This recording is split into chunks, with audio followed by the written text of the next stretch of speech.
Sopo.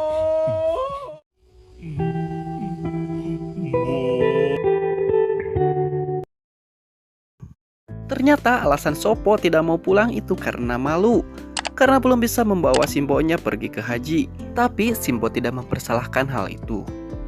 Tahu jika Sopo kelaparan, Simbo pun memberikan makanan yang enak-enak. Kemudian Sopo pun memberitahu Simbonya bahwa dia akan pergi ke Jogja untuk menghantar Adit kepada orang tuanya. Mereka pun lanjut bercerita sampai tidak terasa hari pun sudah menjadi malam dan sudah saatnya mereka beristirahat. Sementara Amira dan suaminya telah sampai di Jogja. Amira pun terus menangis karena takut anaknya di luar terjadi apa-apa. Sedangkan ayah baru saja kembali untuk mencari informasi dari stasiun. Tapi sialnya tidak ada laporan tentang anak hilang.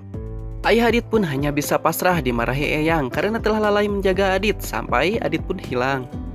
Tapi untungnya Eyang pun turut membantu dengan mengerahkan teman-temannya yang ada di Polda. Keesokan paginya, Adit, Sopo, dan Jarwo melanjutkan perjalanan. Karena masih pagi, jalanan pun masih sepi dari para pengendara. Jarwo yang melihat kereta barang akan pergi ke arah Jogja, langsung mengajak Adit dan Sopo untuk naik kereta itu saja.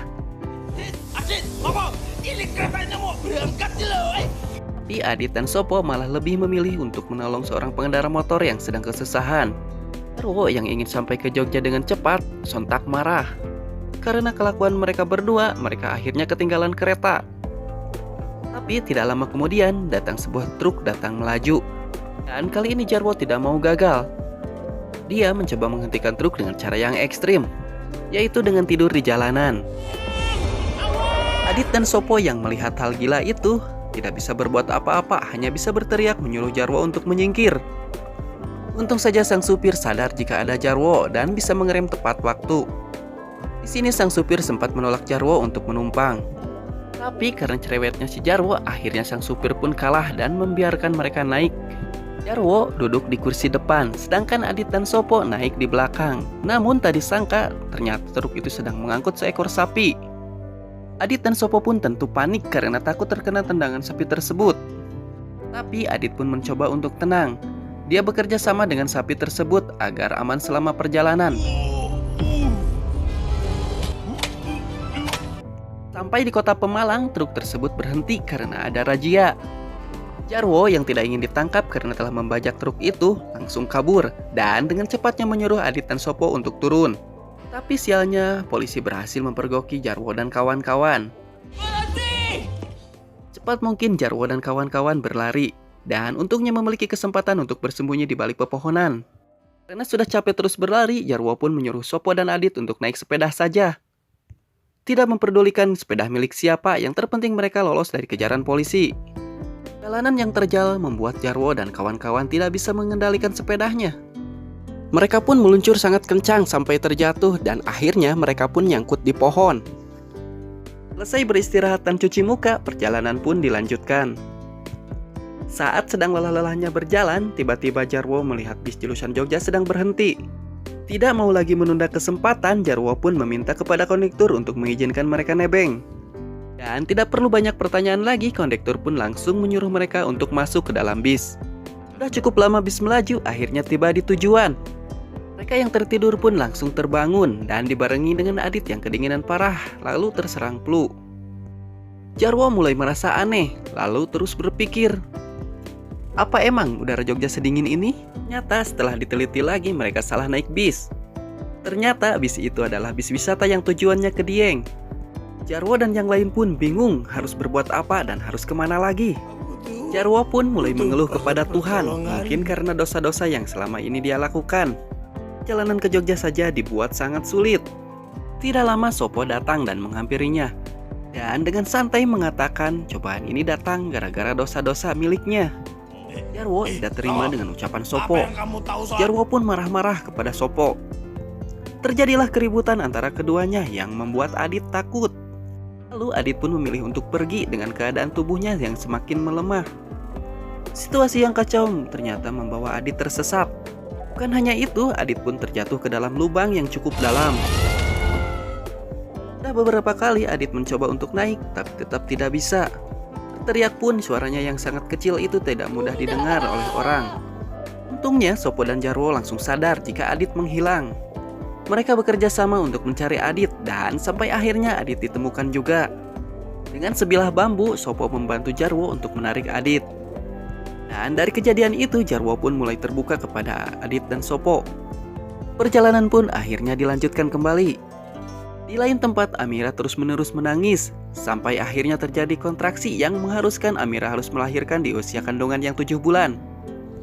Sedangkan di sisi lain, kondisi Adit yang semakin melemah. Sopo dan Jarwo berusaha untuk menguatkan Adit, tapi tetap saja Adit membutuhkan penanganan dokter. Tidak ada pilihan lain, Sopo dan Jarwo pun harus membawa Adit ke rumah sakit walaupun mereka tidak tahu dan tidak punya uang. Di tengah jalan, segerombolan geng motor datang. Jarwo berpikir mereka semua adalah orang jahat. Tapi ternyata salah satu dari mereka adalah seseorang yang pernah ditolong Sopo dan Adit waktu di Brebes. Dia menawarkan diri untuk mengantarkan Jarwo dan kawan-kawan ke Jogja. Si Jarwo pun senang bukan kepalang. Singkat waktu mereka pun telah sampai di Jogja. Tepat ketika Adit jatuh pingsan. Tidak basa-basi lagi, motor itu langsung putar balik untuk menuju ke rumah sakit.